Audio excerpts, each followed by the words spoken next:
Oh, I'm sorry. Does somebody want to go look for dinner? We left it all. Is it with the chicken? Okay, just remember, mic is on. Okay. Let me see if I can find this. He's got his badge. Did I give you? That's fine, you should leave before. I haven't eaten. You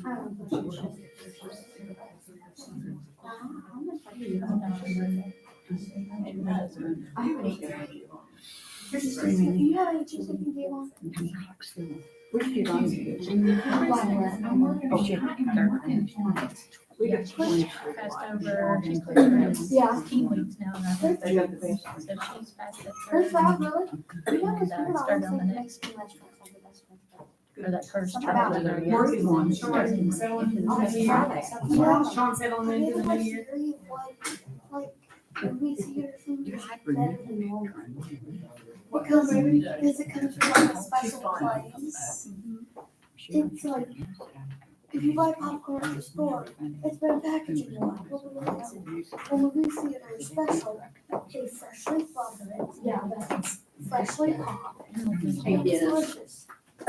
I agree. It is movie theater. And then movie. We haven't came out of recess. yet. Not yet. Are we live though? Anywhere, Dennis, you can. Sure, Dennis. Sure. I don't know. I use my deodorant stuff. Okay, All right, I need a motion to reconvene. Motion to reconvene. Randy, second. Second. Johnita. All in favor? Aye. Any opposed? Motion carries 5-0, and it is 4:48. And we'll start with our local school improvement council presentation from Buffalo Middle. Ms. Smith, is Ms. Canterbury and Ms. Stevens here? They should be. Well, it's 5:15, so, I mean, I told them 5:15, but they may come in late. We've got. Okay, I have prepared a lot of information for you to look at later. It's just actually verification of what I'm getting ready to tell you. Okay. But it's the backup information. Our strategic goals this year, my big thing is grade level standards, teaching on grade level standards. The test is given on grade level standards, obviously. We have a book study going on, Building Thinking Classrooms, which we started probably about February last year. It will go throughout this year. Kelly Arthur comes in. We usually, we're about every 3 weeks, but I did have to kind of cut it with the IEP season. So we will be resuming early November. That is, I don't know if you're familiar with that, but you're going to be intimately familiar soon because we're going to do an activity from that. Our other goal is attendance. Mr. Watkins has an attendance program, which he will share a little more in just a few minutes. Our enrollment, as of today, was 281. We were up like 50 students from last year. Yeah, we have 69 students with IEPs. That's 28% of our population. When you add the 29 students with 504 plans, that's actually 35% of our population. So more than a third of our population, we have some kind of special services. Graphs are in there. School Digger, I don't know if you're familiar with that or not, but it ranks Buffalo Middle School 43 out of the 169 middle schools in the state. We were pretty proud about that, and Mr. Jake here has something he'd like to stand up and read about School Digger.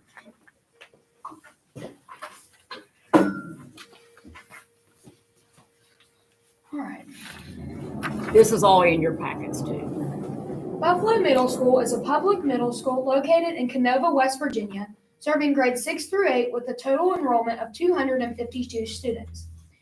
This school is part of the Wayne County Schools District, which is ranked 15 out of 55 districts in West Virginia, and is rated 4 stars out of 5 by School Digger. Buffalo Middle School stands out for its consistently high academic performance, ranking among the top middle schools in West Virginia, even with a significantly higher percentage of white students, 98.41%, compared to the surrounding schools.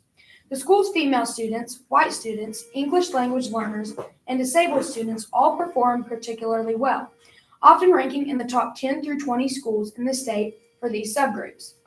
Additionally, the school's mathematics and science proficiency rates are impressive, often exceeding the state and district averages, though its English language arts proficiency is also strong. While Buffalo Middle School outperforms nearby schools like Wayne Middle School and Benson Middle School, it faces stronger competition from Cerrito Canova Middle School, another higher performing school in the same district. This suggests that the educational quality and resources within the Wayne County Schools District may be a key factor in the success of these schools. We're pretty proud of that. Sure. We're pretty proud of that. You know, the teachers work so hard. Good job, Mayor. Yeah, that's president soon.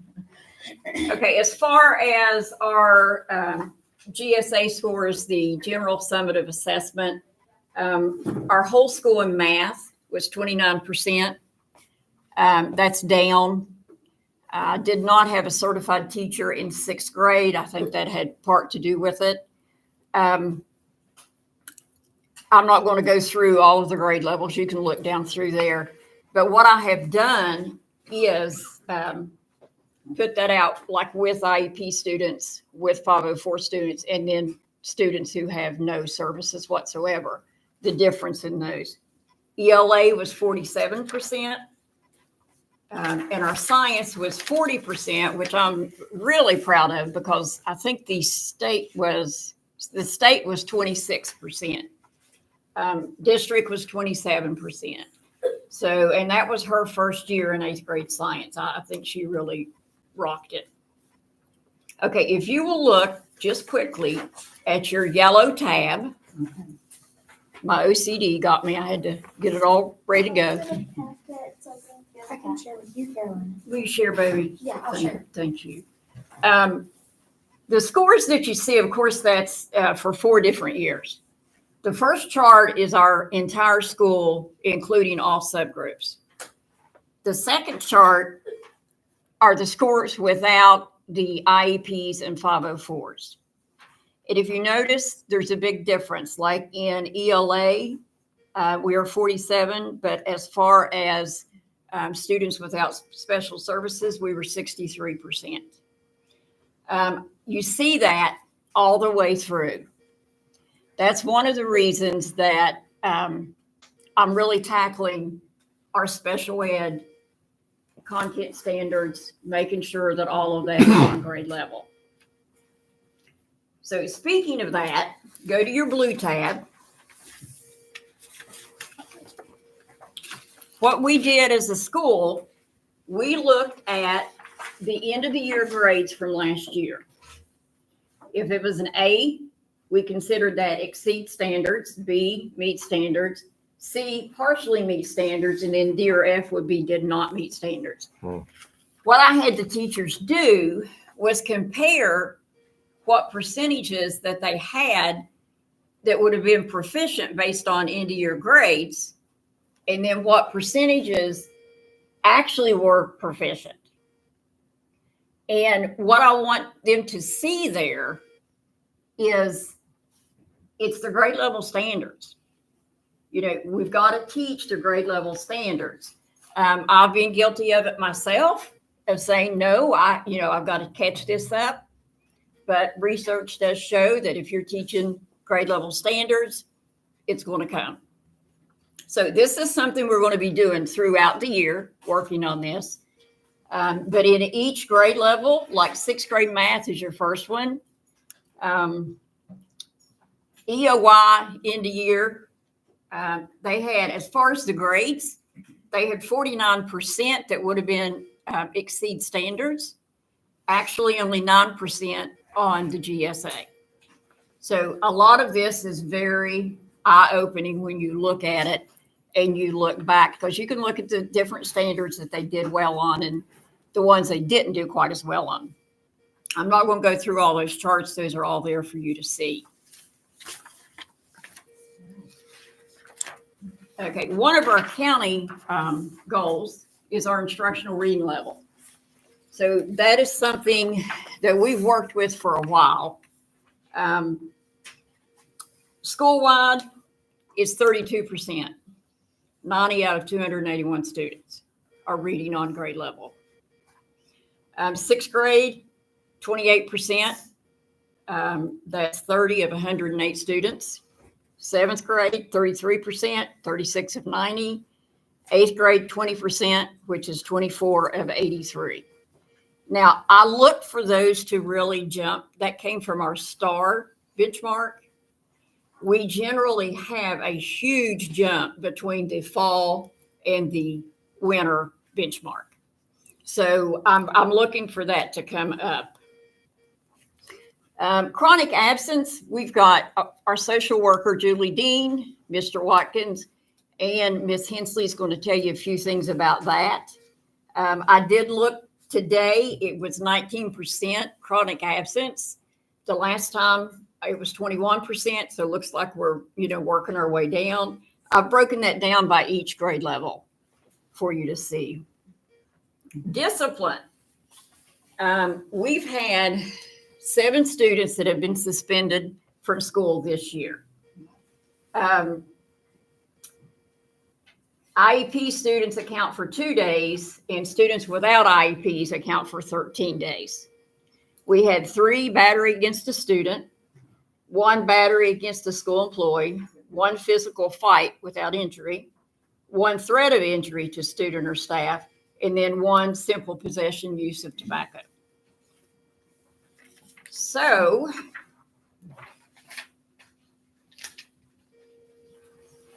do you all want to come on up and do your chronic absence?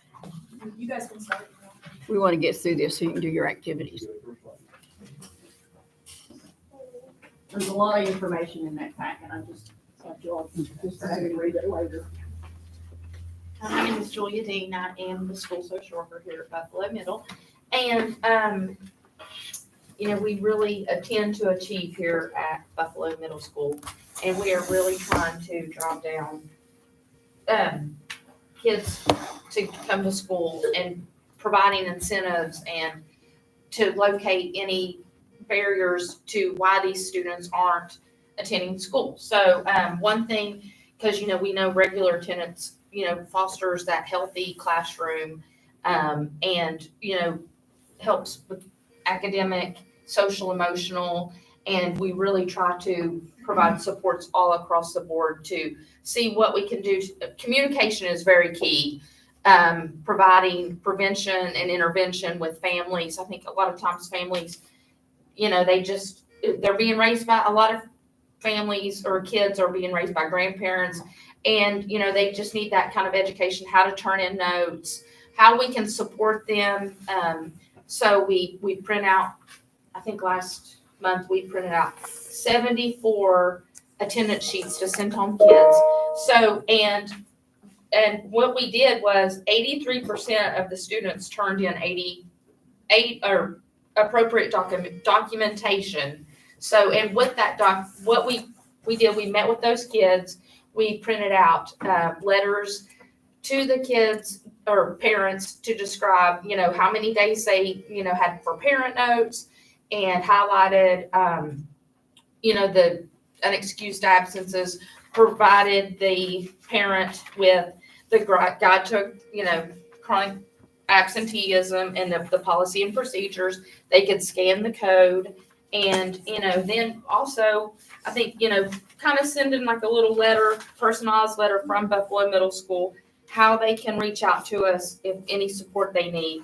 Also, we've provided handouts, any kind of handouts that they, we can do to help them with the morning routines and meeting with students and home visits. Some parents just don't know how to turn in notes. Their kids lose the notes, but if they can email them directly through the QR code, email them to one of us, it just makes it so much easier for that family that we can get those unexcused absences in, or if we need to have an attendance meeting, sometimes families, they have struggles at home, what we can do to just provide that support for them. I think that really can conquer to decrease chronic absenteeism. Also, what if a family needs a student has an illness that it's going overlooked that we just don't know about, and they need that chronic illness form or, medication they could use here at school, going to the school nurse, a headache or something, that we can provide that medical form. They can just take that stomach ache, anything we can do to keep this child here at school.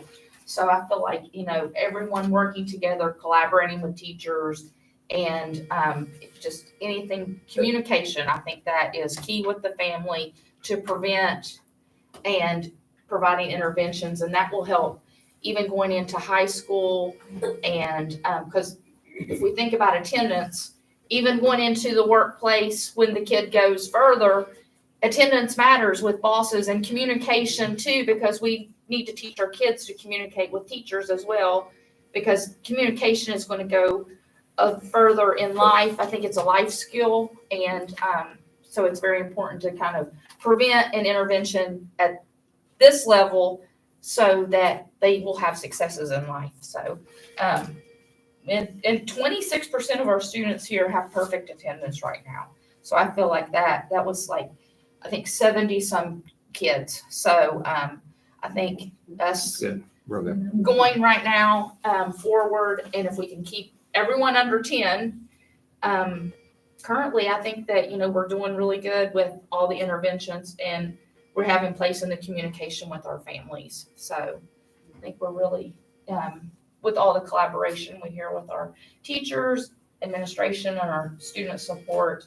And I'm hoping to start some groups with some kids. I think I have some kids that come to see me every morning, and I think when they have connections, then that makes them, want to come and tell you about their day when they come to school.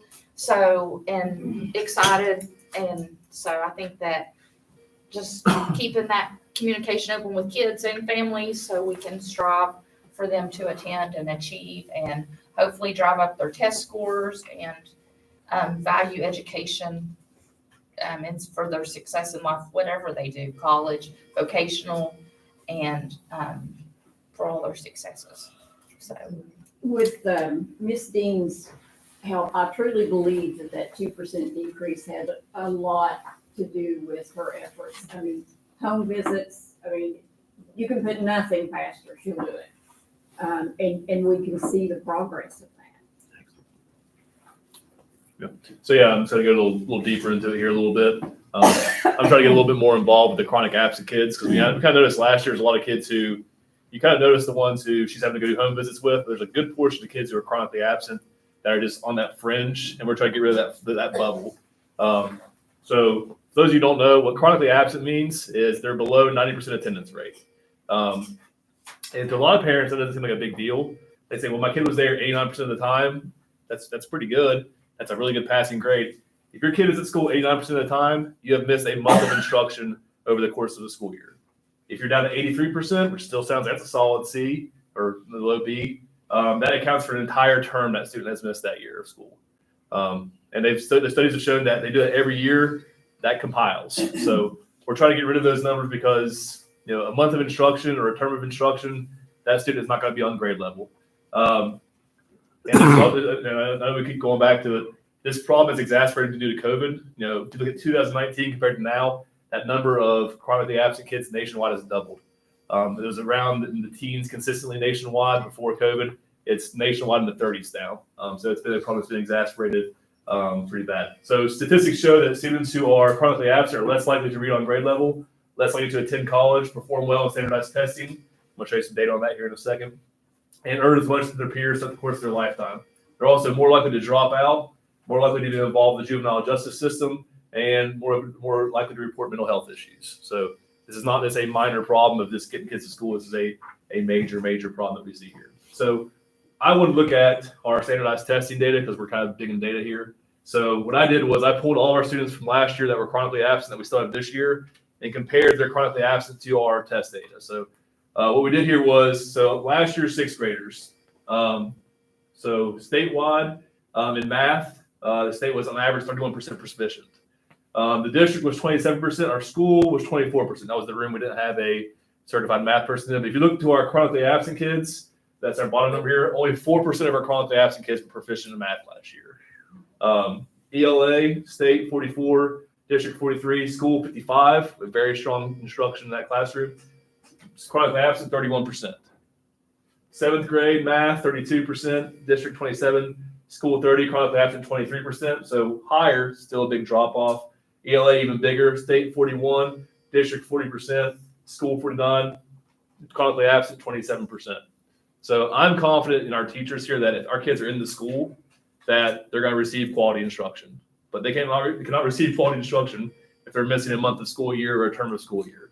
So we have to get them in the actual building, in the seats, in order to get that quality instruction. So I think if you actually look at some of our numbers that account for, maybe why we're not performing as well as other counties, this might be it. Might be this little bubble of kids here. So what are we doing? Our action plan first, we're trying to incentivize faithful attendance. We're doing a few new things this year. We're doing homeroom attendance contests, where we're kind of having the homerooms compete against each other. Homeroom with the best attendance gets a homeroom attendance party. They're kind of deciding what they want to do with that. Yes, Carolina. It's basically just a breakfast party. It could be a breakfast party. That's what the last 6 weeks decided. But we're open to suggestions. We're also a perfect attendance reward drawing. We're kind of partnering with some local businesses to try to get as many prizes as possible. We did our first one this last 6 weeks. I was actually kind of exhausting because I didn't think we were going to have that many kids. We had like 90 some kids. I had to physically input into our little spinner wheel that to draw the kids for it. So we're hoping to get more this next 6 weeks. We have a big prize for our first semester drawing. We've partnered with Amazon. They've been offering to do a lot of things in our schools. They offered to do Kindle Fire tablets for our perfect attendance drawing. So we're trying to get just for free this. So they've been great to partner with. So we're going to get more prizes for our next drawing, but we're trying to do more as well. And also we've incorporated the attendance stuff into our Lewis Foundation incentive reward. Like for example, for our last one we did for the first 6 weeks for our kickball contest, kids had to have 0 unexcused absences in order to be able to participate. That doesn't mean necessarily that they were in school 100% of the time, just that they have an excuse for every day they miss. That's kind of stuff she's referencing here. Kids have to have either a doctor note or a parent note for these days, or else they're unexcused absences. So it was a good incentive for those kids to get those notes in. So what I've been working on personally, I think they do a good job of targeting those kids that are severely chronically absent and the ones that are borderline, especially involving legal issues.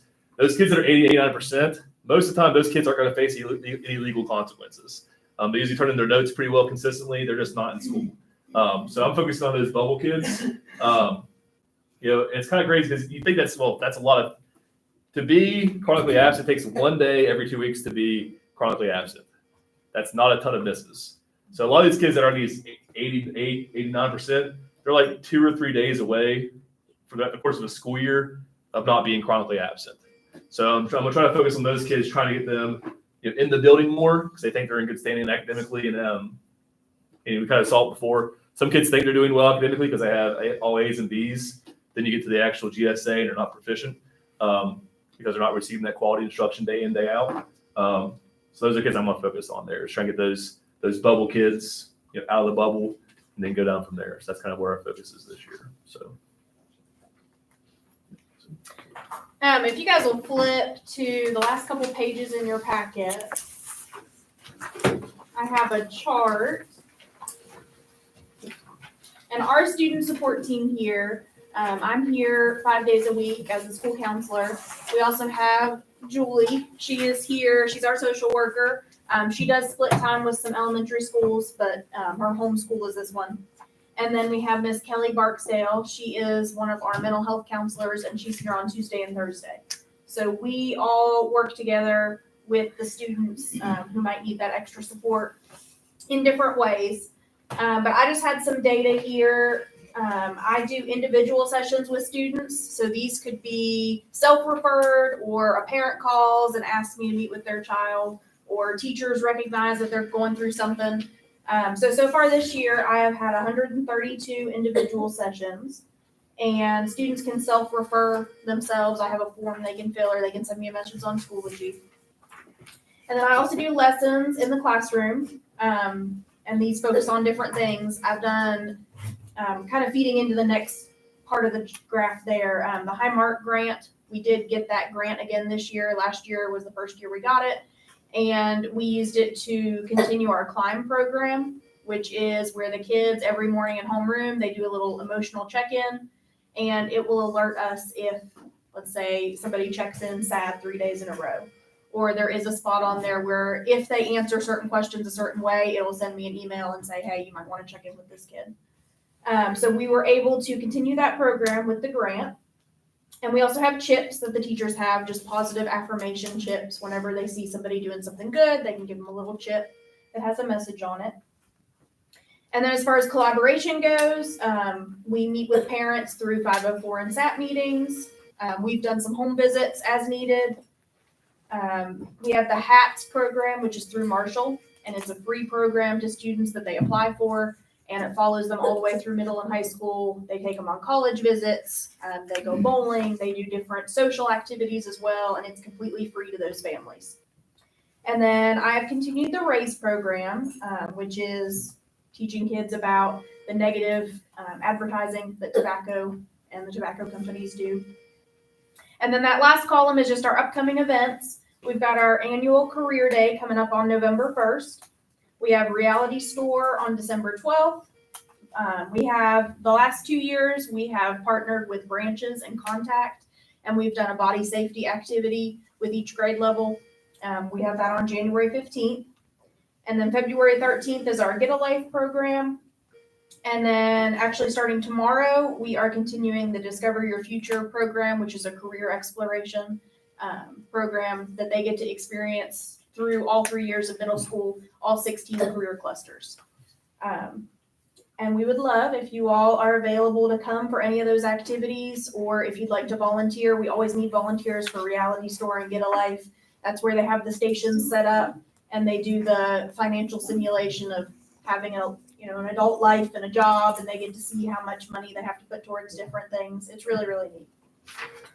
And then I just had some data on the next couple pages. I have a program that I put all of my daily activities into, and it just shows you the percentage so far this school year of direct student services, indirect, planning, and then anything that's non-school counselor related tasks. So that's just my data from this school year. And the last page are of those, I think it was 132 sessions. These are just the ways that those students were referred to me. So the most, 42.7%, were the students themselves referring. And then teacher was 15.7%, 12% family, parent, or guardian. 9% was either administration asking to speak with a student, or I initiated it. And then 5.6 was a peer, 3.4 other, and then we've got school-based team or social worker. So that's just kind of some information on how students get to me.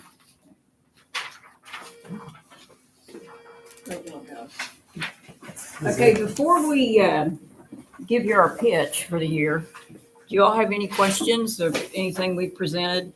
Has tardiness been an issue? Very much so. Any thoughts on the punctuality column that we added to the chronic absence reports? We're thrilled with it. Have you seen any reaction from kids or parents from that? We've gotten a lot of phone calls about that. They might have really good attendance, but then they're concerned because their punctuality is really low. And we did have to explain to them, because the only thing that I think could be maybe tweaked, I don't know if it could be or not, Yeah, we can tweak anything. the excused and the unexcused. Because we have some kids whose bus is tardy every day. So in the system, that counts as an excused tardy, but it is bringing down their punctuality rate. So those parents were calling and saying, hey, I know my kid's at school because I put them on the bus. But where that bus might be 10, 15 minutes late every day, it is bringing that percentage down. Look at the reasons why they're late. Well, when they come in, the first thing we do, of course, is take roll and such. Once those are turned into the office, those sheets, the kids have to sign in so that we know they're there, and we give them a slip to go to class. Yeah, we can't have a bus late every day, so we'll follow up. on that. Yeah. We don't hold anything. We don't hold anything. No. against that. No, it's all excused. messing up instructional time, so we gotta address Yeah. that. So I'll follow up with you. Parents have questions about this because there's confusion amongst parents about the excused or unexcused absences as well. Like a parent will think they have all their notes turned in, they'll see on there that their kid's 89% on there, well, I turned in every note.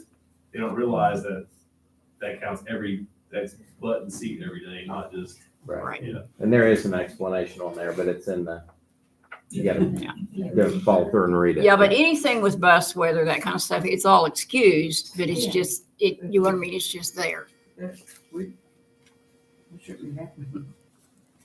I mean, I don't know, I think there's some construction on, Well, our tardy bell rings at 7:25, so we do have a bus that consists, I think it's 7:30. So, well, sometimes, yeah, 7:35. Sometimes, yeah. So, Yeah. there's some construction on that. What's the bus number? Do you remember? There's some construction or something going on, and I don't know if that, has to do with all that. Just shoot me the bus number in the morning and we'll follow up. Okay, perfect. Any other questions?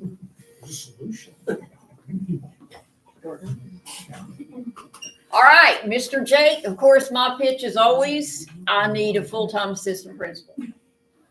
I've said that probably every time I've ever met with you all.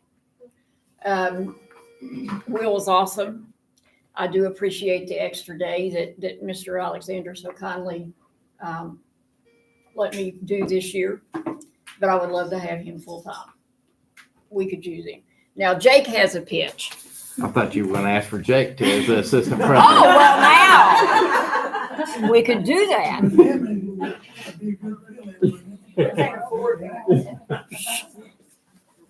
Okay, so I'm just going to talk a little bit about our library situation and our books. So the majority of our books are dilapidated. There's pages ripped out, falling apart.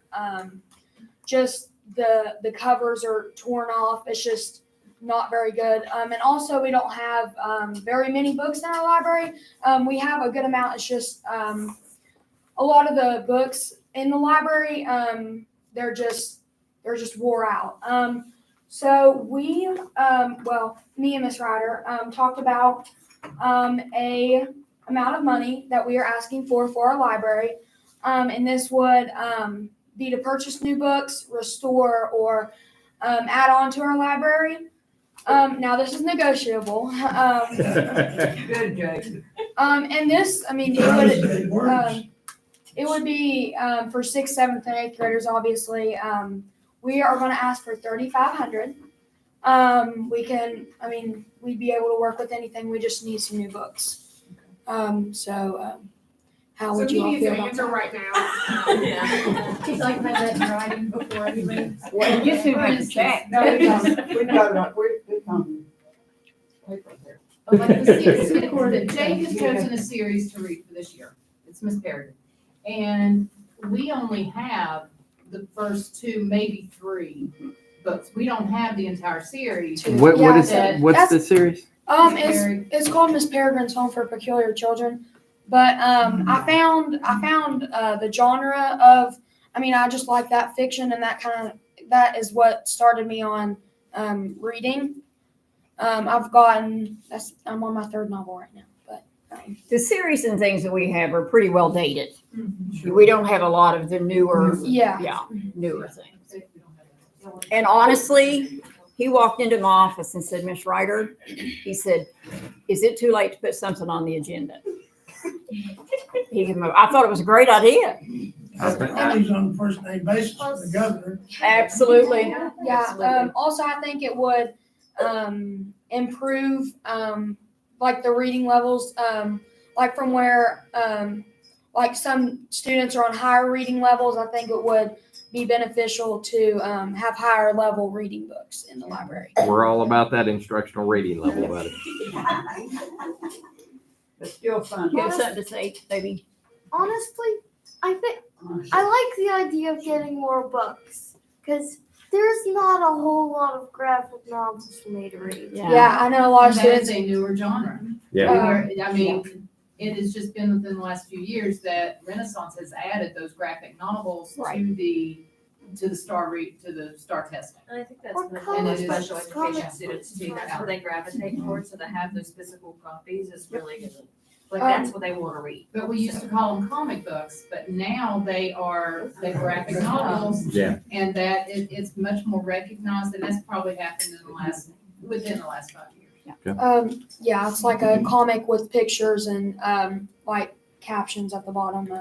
If we get some reading, Yeah, and then the accelerated reader, I mean, some students aren't motivated to read. So if they were to read a graphic novel rather than a large book, then they might find that simpler than taking their time to read, let's say a 300, 250 page book.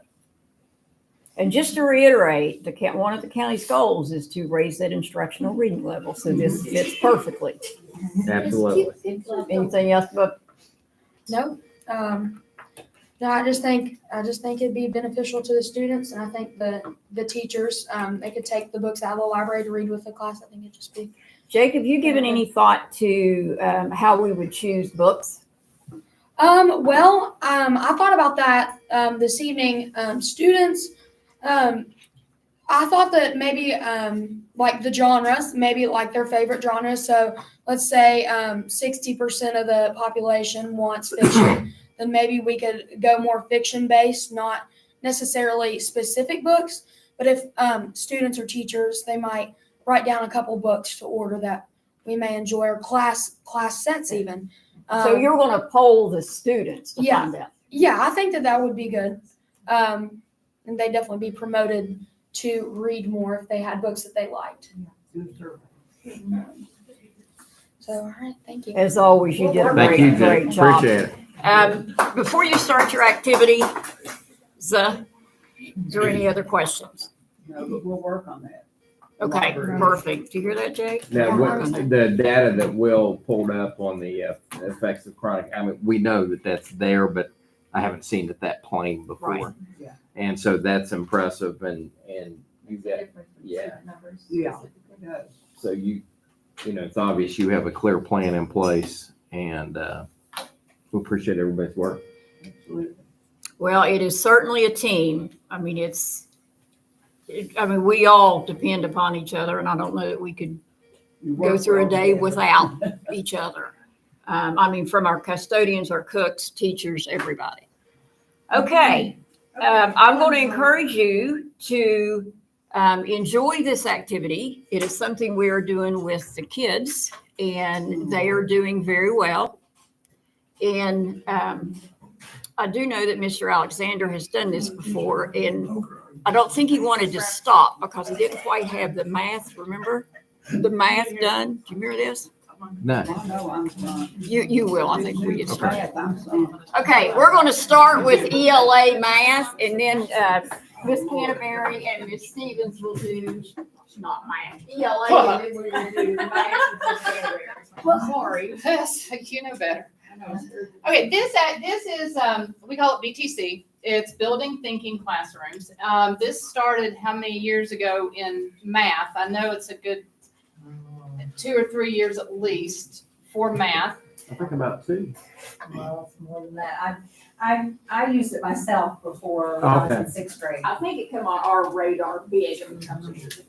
And then when we started this book, we started a book study with Kelly Arthur. And I thought, yeah, okay, it's only for math. And then we started talking about some English things. And so we've just embraced that over here. And what Jess is doing is she's handing you all cards. This is completely random. And Cheryl, anytime you want to jump in and correct me, please do so.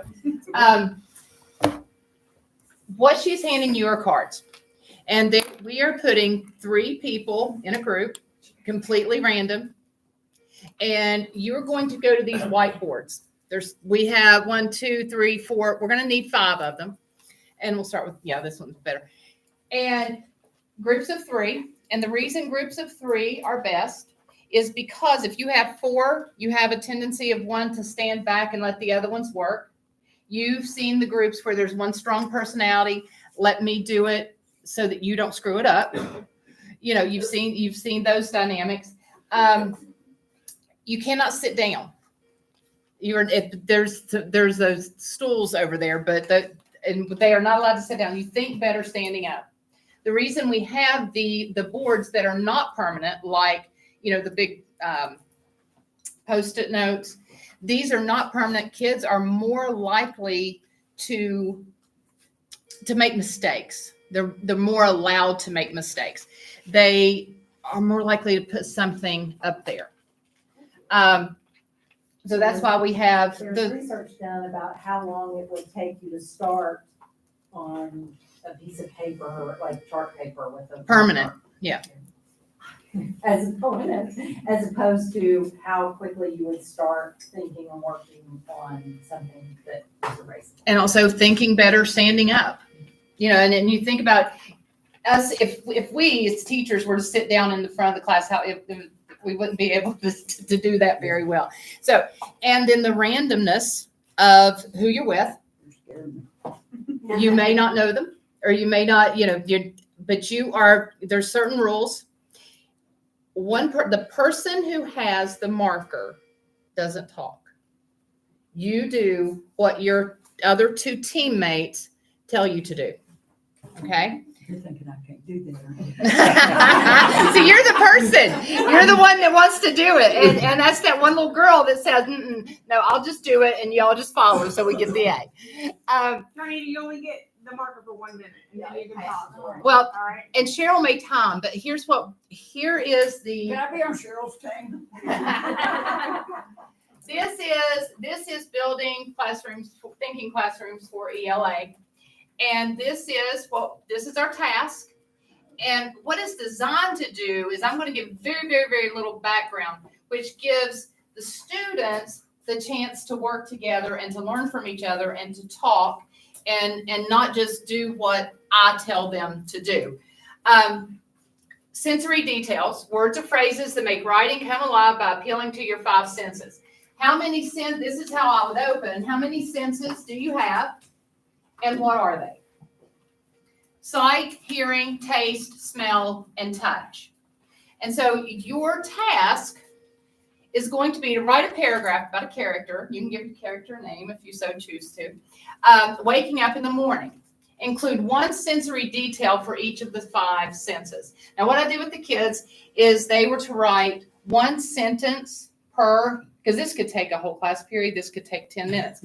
It's, you can, as a teacher, tailor it to do what you want it to do. If you just want it as a warm-up activity. If you wanted to take a whole class period, and we've done an excerpt for Stargirl, and we talked about that. It was wonderful for characterization. You can name your character if you so choose. 1 sentence per sensor per sense. Okay. What if we just wanted to go wild? You can go wild, Sissy.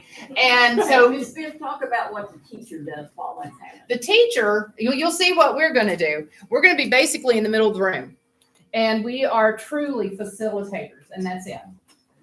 We can walk around. We can talk to. Really don't want to guide a whole lot. We want to encourage. We want to make it safe to make mistakes, to let them learn from those mistakes. And it's a little chaotic, and that's okay. And so what I want you to do, look at your cards. And if you have aces, go over here with Jess. Got 2s? Okay, Cheryl's got aces.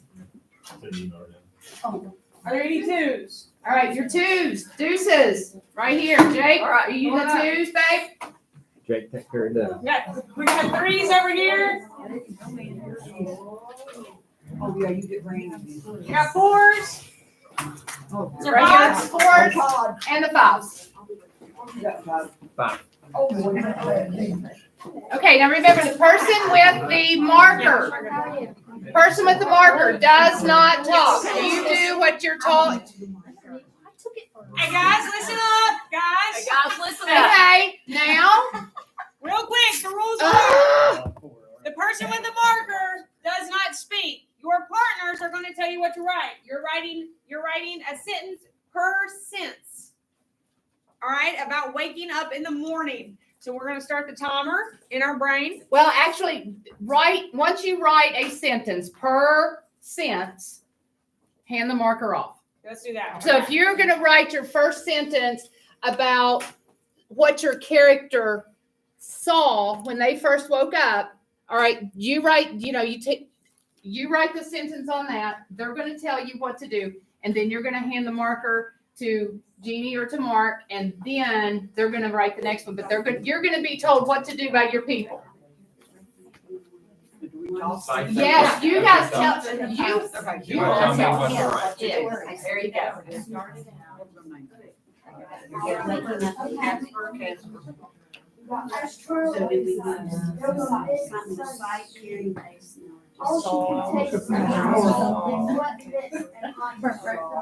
I feel is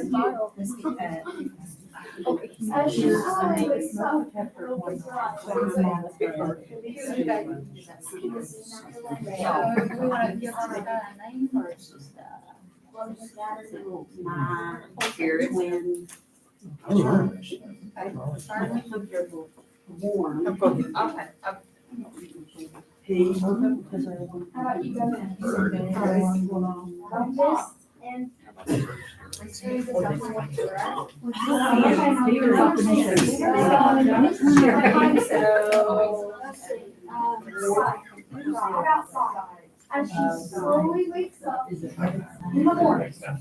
Your senses, guys, if you need help. The more descriptive you are, the better your paragraph is going to be. Remember your adjectives and your adverbs. Yeah.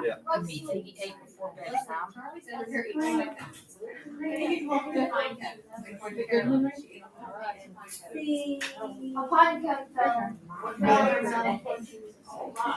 I do not have she sees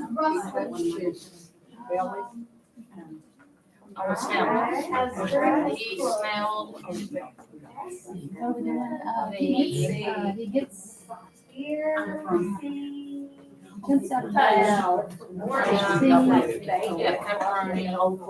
Somebody tell him what to write. He doesn't make sense of.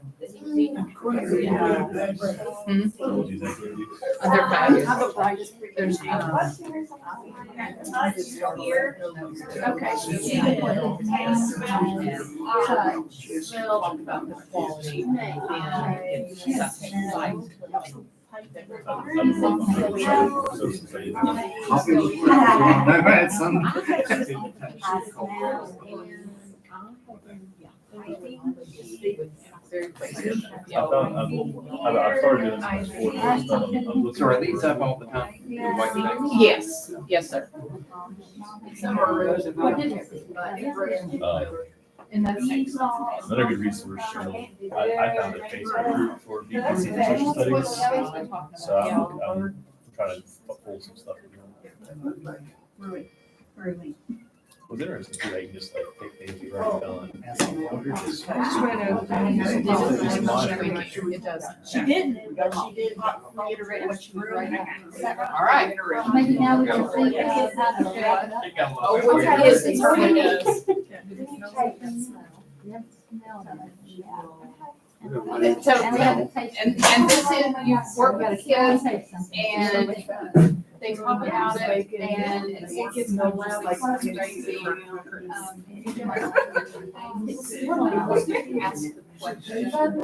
got several activities and one is like, ask questions. All right, guys, we're gonna wrap this up in about 30 seconds. 30 seconds.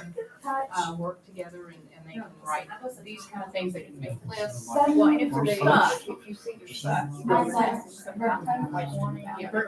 I'm very good.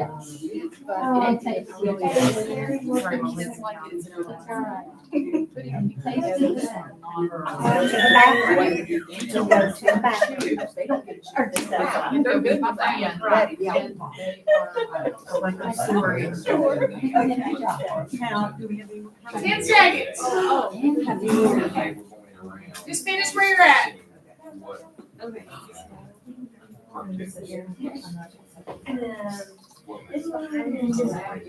I'll be telling her on.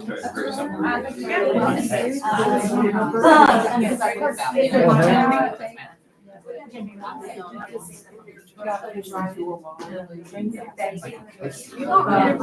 right, guys, we read back in 5, 4, 3, 2, and 1. Put your markers up.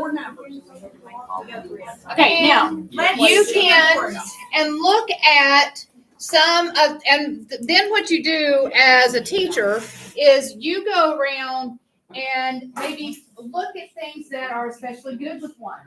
Things that, and you can evaluate and say, okay, what do I need to teach? Up here in this group, we need to talk about some adjectives maybe. Or some adverbs. You know, I heard the birds chirping. Well, how were the birds chirping? Were they chirping loudly?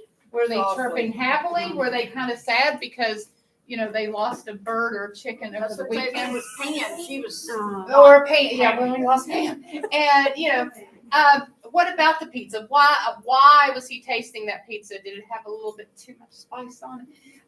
And so you go around, and so you can, you know, talk about what is really good. When I climbed out of my warm, comfortable king-size bed, Wow. my feet hit the cold floor. I smelled the piping hot Folgers brewing. I heard the dogs barking, wanting to go outside. So you look, and then you can evaluate too what you need to do. Like, okay, we need to talk about some, you know, some adjectives up here, and then over here, you know, what you're wanting to pull out is how well they worked on the adjectives. And so this is, you know, Charlie wakes up to the fire alarm going off from a burning breakfast. Okay, so we're getting a picture here. He jumps out of bed to see what his mom has made. Smoke was coming from a pan. The bacon smelled like burnt to a crisp and tasted the same. Wow. So we've got a whole story. And look, now their character has a name. This is Charlie. But y'all didn't have a name. Well, you're using yourself. We have Casper over here. I woke to hear someone snoring. I look in the mirror and see a chubby old man. The room smells like freshly cooked maple bacon. Suddenly I touch a scary looking centipede. I taste bugs as I see bugs pouring out. oh wow, okay, Jane. Maybe we could work on continuity. And we got Charlie. Okay, Charlie wakes up to a mid-sunny afternoon. She tastes of mints and pine cones. As she wakes up slowly, nice use of adverbs here. How does she wake up slowly? She sees rustling trees as green as clover, and we use the simile, oh my word, because she fell asleep in the forest. She can feel pretty Priscilla prickly needles under her pile of leaves. Then she finally spit out the pine cone. Okay, so you can see how the creativity and how different some are. You know, you've got some that's using those adjectives beautifully. You have them using your adverbs and the types of sentences. You can go with your compound and your complex sentences and all of those things that you can hit. So this is BTC, and these are the kind of things we're doing with our kids. Fantastic. All right, now we're going to do one with math. So return your seats. Hey, I did this. Okay, I'll do it. I'll do See it. how well I learned? Everybody return to their seats. Stay on your feet. Oh. And go back to your board and erase, if you would, please. We in the same groups? No. No, that's the randomness. Okay, you got it? Cheryl, do you need this? No. Okay. Okay, Jean. I'm right here. Oh, okay, where do you want to write? Do you want to Well, write over do here? you care if I write here? Honey, whatever. Okay, do you want me to slide the board over? No, that's it. That was for this anyway. If you want to erase that, it's fine. That's my journal. Probably not. No, you don't want to be with the same people, and that's part of the beauty of this. Is you're not getting too comfortable and working with different abilities. Okay, I need everybody to come on over and pine cone. Everybody over the whiteboard. Everybody come on over. Whiteboard. And, Ms. Ryder, I don't think you participated in that one, did you? No, you're right. Okay, so you are gonna be in this one. Oh, the math. Well, I think I did enough for 6 groups. Okay. I counted, and I thought we had enough for 6, okay? So, this is another way to start an activity is with everybody standing in a circle, and getting the instructions verbally, like this. So while I'm talking, I want you to, well, we'll do this after we finish. You're gonna grab, the card so that you can tell it's visibly random. I have no idea. Sometimes the kids will come up and I'll say front, back, or middle, and I'll just pull one, wherever they want it. Okay, so what we're gonna do today is play a game, and we're gonna imagine that we have 12 envelopes, and Ms. Stevens is going to represent them on the board there. And on the envelopes, we're gonna have the numbers 1 through 12. And that represents your money that is in the envelope.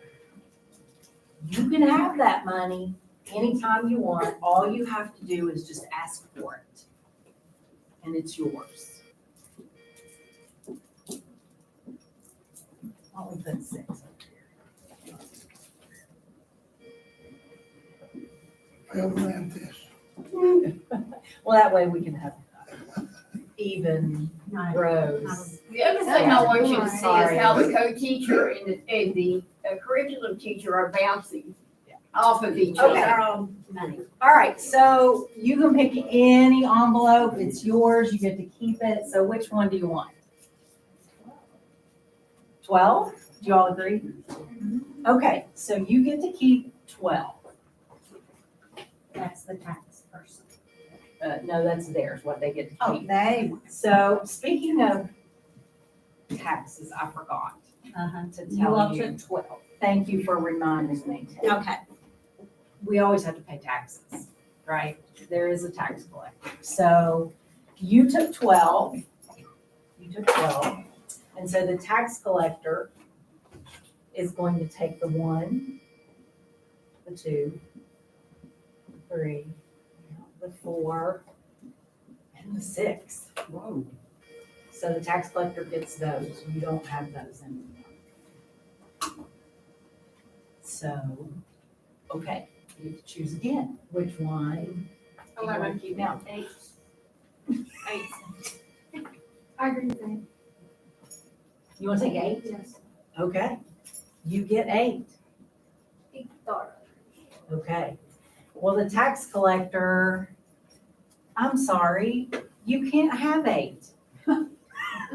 I forgot to tell you, whenever you take money, you have to pay taxes. And there's no more envelopes to pay taxes. So why do you think the tax collector took 1, 2, 3, 4, and 6, and you couldn't take 8? I mean, what, are you noticing something that's related between the 12 and the ones that the tax Repeat, collector Caroline. took? What do you think, Caroline? top numbers? Well, that's a good guess, but no. What do you think? How is 1, 2, 3, 4, and 6 related to the number 12? They all go into 12. What do we call those numbers? Okay, don't get out of here wrong. I will Are not. they multiples? Well, it's the other, not the multiples, but the Dividends. factors, yeah. So 1, 2, 3, 4, and 6 are factors of 12. Were there any left that were factors of 8? Was there anything up there left that was a factor? No, so that's why you couldn't take 8. You should have took 10. 1. And Can you take 10? Yeah, there's 5. Oh, you could take 10. job, Caroline. Okay, so instead of 8, you can take 10. Okay, and the tax collector gets what? 5. 5. Okay, so you get 10 Instead of 8. and the tax collector gets 5. Okay. 5. And And the tax collector already has 1, 2, 3, 3, We don't care 4, about the tax collector, we just want our money, right? 5. Because she took a T. Well, the tax collector's now gonna take 5, okay. All right, so what are you gonna take now? Can you take 11? We can't take any of the numbers. Can't take 11 because there's no factors. Can't take Can't nine. take 9. Three's going. No factors. Can't take 7. no So, we don't like to leave money out there in the nether regions, right? You would agree. So the tax collector gets everything. So the tax collector takes Go. the 7, the 9, the 11, and the 8. and Hey, Okay, yeah. so you ended up with $22. That's not very good, I'm sorry. It's really not very good. So your job is to keep more than $22. Do you think you can beat that? Yes. Okay, now that I've remembered all the rules for you. Right. Okay, so here are the cards. I'm gonna spread some out here, some out here. You guys grab one, and the same number is the same team. So if you have an ace, aces are over there. 3s, 1, 2, 3s over there. Grab a card and go to your board. 1, 2, 3, 4, 5s, 6s. Where's two? There Two's gonna be over there in your phone count. If I'm gonna be retired, an 8. Is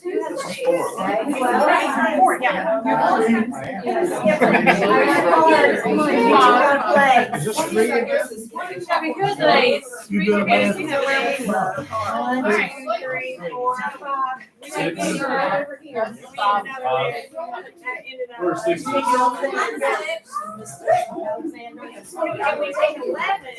Everybody plays. Everybody plays.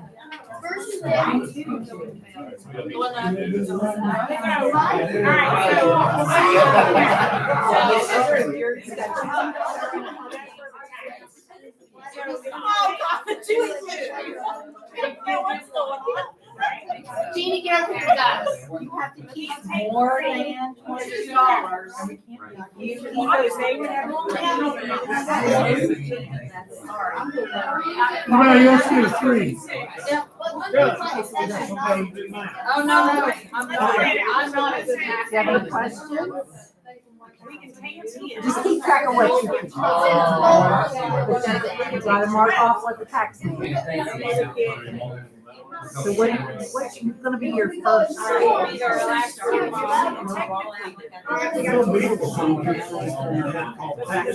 Yeah, so when you take out the envelope, the tax man gets all the factors that are applicable.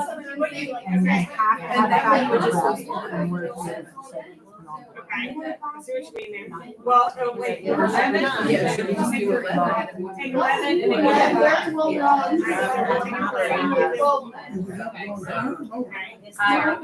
You want to be more than 22. You take 12?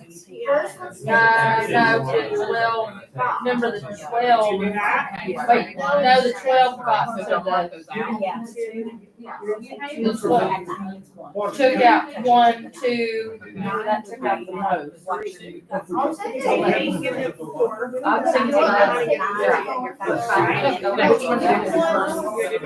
Yeah. I'm thinking too. I'll take 11. That would be great. Take 11, I think that's the one. And the taxes are going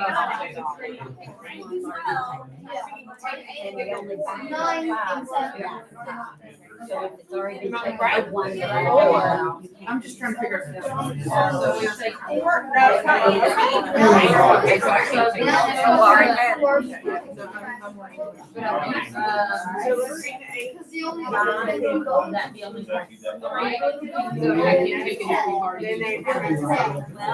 think so, yeah.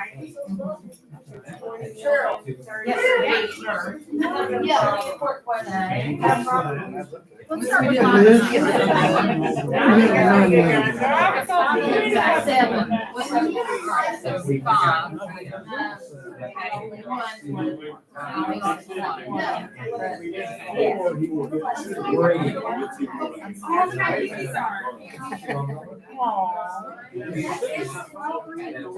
Yeah, we said straight head looks like this if anybody wants it, and I have a straight head. The straight up, that's whenever you can.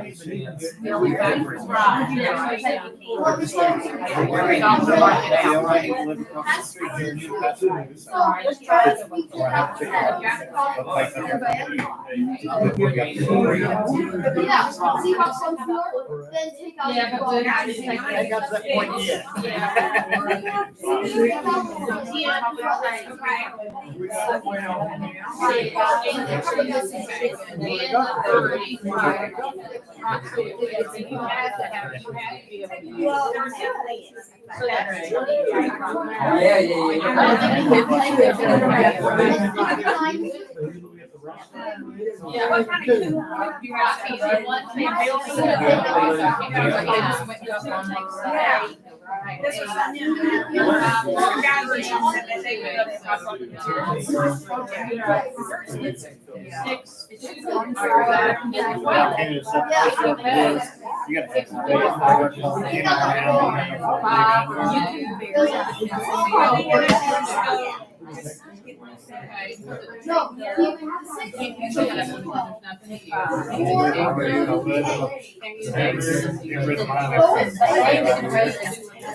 I don't know if you're interested in you take points. How went out the first time, second round?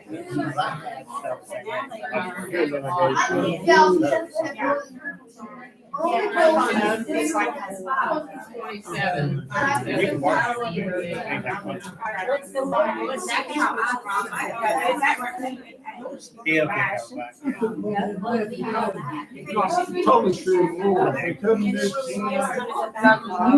Because 5 is still up there. You take 5, you take 10, you get 5 on the tax rate. You don't have all the factors. Just one. You can take it at least. Oh, you guys are doing much better. Ooh, that's a pretty good. Best one so far? Okay. Just erase theirs. They don't even wanna, they don't even erase.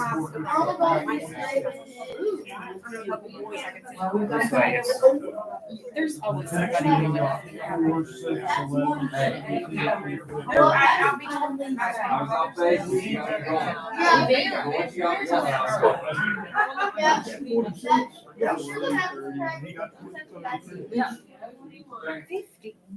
Yeah. They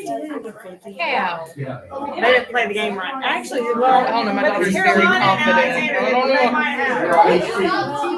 Her daddy's an engineer, so she don't get any math skills from me. Okay,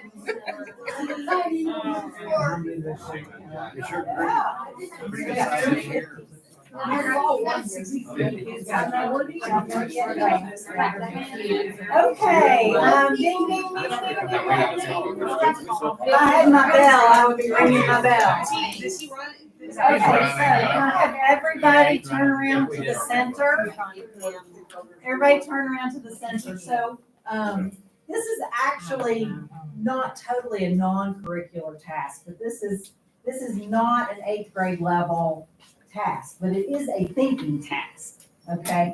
And it's strategy and how you're gonna do it. So, and the kids really enjoy it. I do this in the beginning of the year to get them used to working on the boards. And in my room, I like this because I can stand in the middle and I can see where everybody is at. If somebody's needing help, I can get to them. If somebody's over there chit-chatting, I can get to them too. So at this point, you can also do things like if one group is faster, like I've got a couple 50s in the room, what I would do is I would go over to them and say, well, you guys have the highest number. So what if you tried with, let's say 16 envelopes? Let's see how much money you can keep with 16. So you can push the students forward, and then you can also help kids that are struggling, or you could say, well, let's try this with 6, or 8, or whatever. Who wants to talk about their strategy? Caroline, you want to talk about your strategy? Okay. Well, our strategy originally was to go with the odd numbers, but I told him we should take out the little numbers first. Like, say 1, use it on 11, because 11 don't have anything that goes with it. For 7, So you took 11, and the 1 was for the tax. yeah. Okay, all right. And my strategy was to basically take out the odd numbers. Okay. All right, I like that. Did you guys have a strategy once you got going? No, not really. Well, I can see you got 11. They just cheated on me. Okay.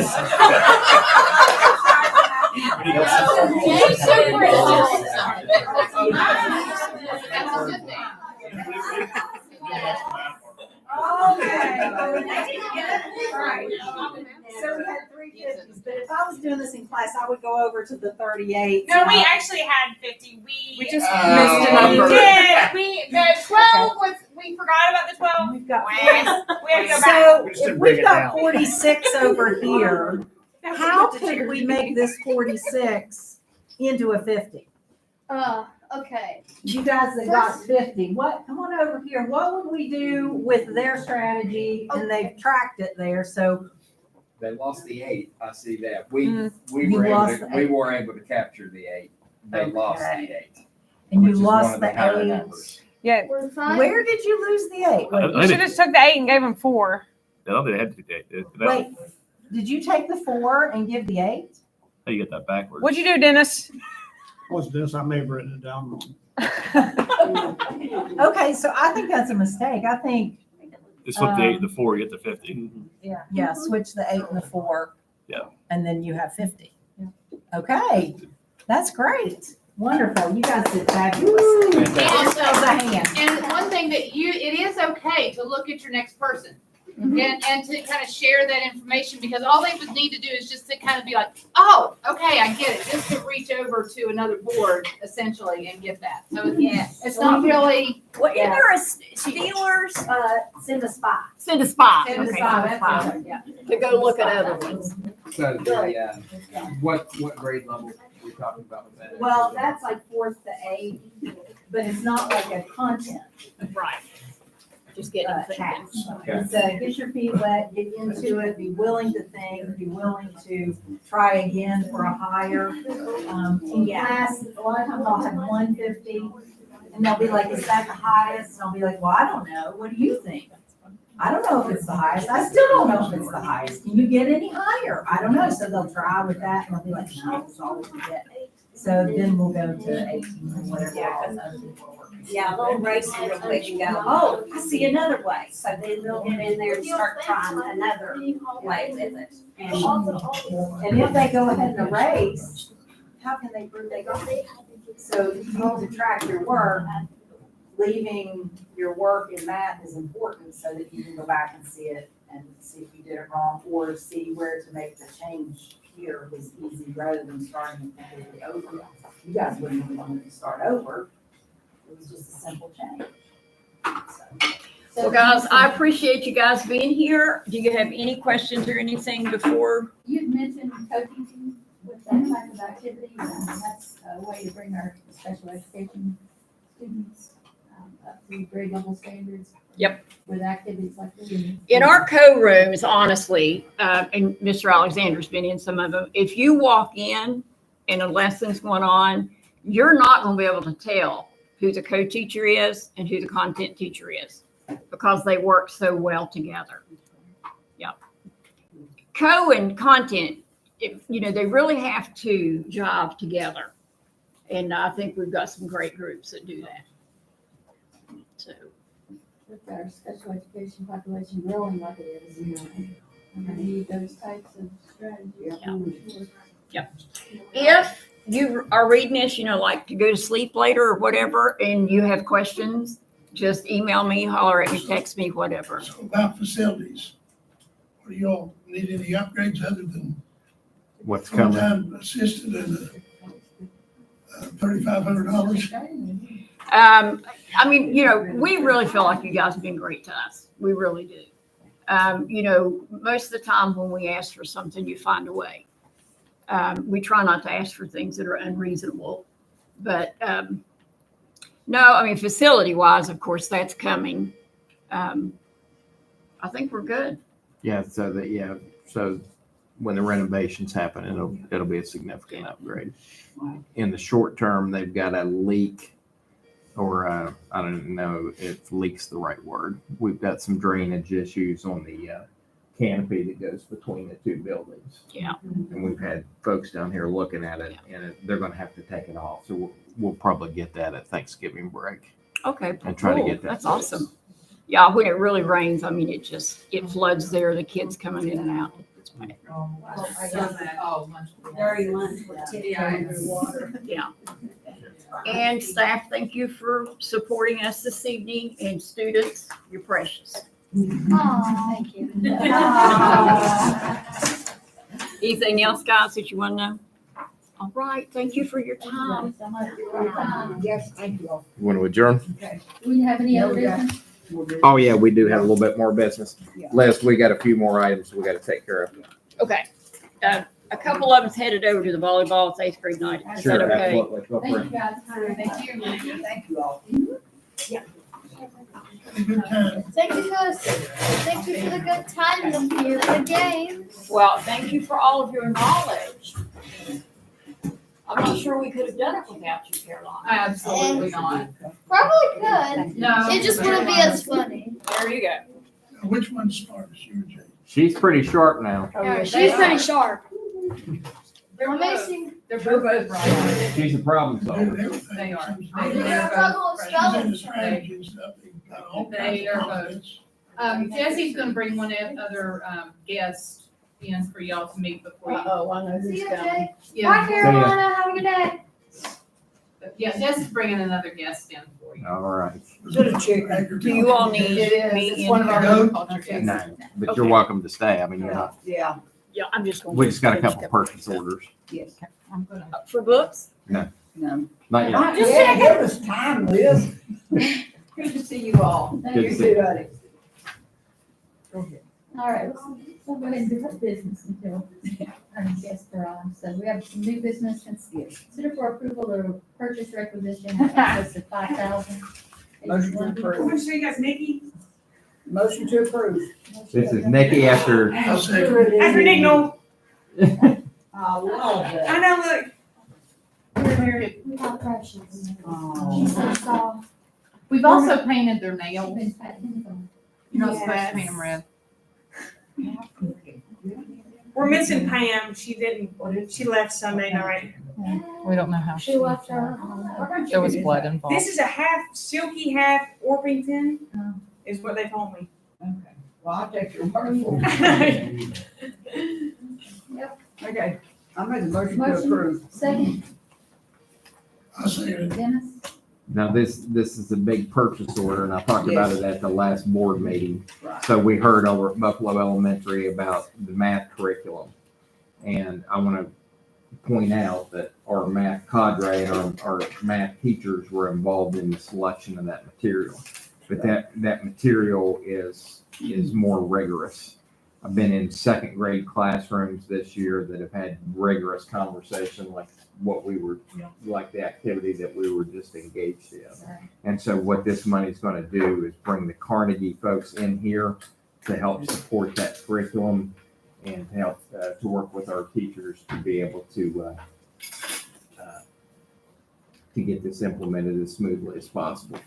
It's a sizable chunk of funds. It could not be used, they have restrictions on how they can be used. It could not be used for contracted services. It could not be used for salaries. We looked at doing interventionists, things like that. It's to be used for professional development and academic supports. And so after reviewing it, the curriculum team felt that this was the best it's such a step up with the curriculum that we're doing. We just felt it was the best to provide that support while we had those type of funds available to us. And again, these are all Title I funds.